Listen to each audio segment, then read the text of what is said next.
Welcome to Blu.Blocks. In this video, we will review the post-processing steps to complete your lithium disilicate restoration.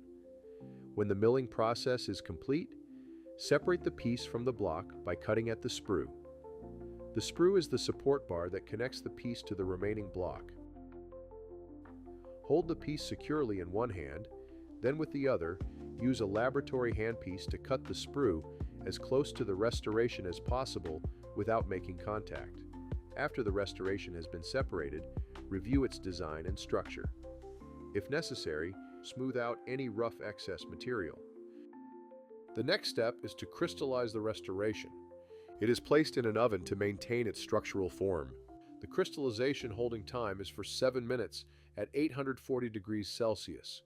When it is done, the piece will change its color from bluish purple to solid white. Once the piece has cooled down, it is taken to the staining and glazing team. Hold the crown with forceps to keep it steady as you work. Use a small brush to apply a thin layer of glaze to all sides of the restoration. Carefully blend in the stain based on the instructions on the patient's unique shade. Avoid distorting the glaze layer. When you are finished staining, place the pegged restoration onto the base and put the base in the oven. The kiln will cure the staining and give the restoration a shiny finish.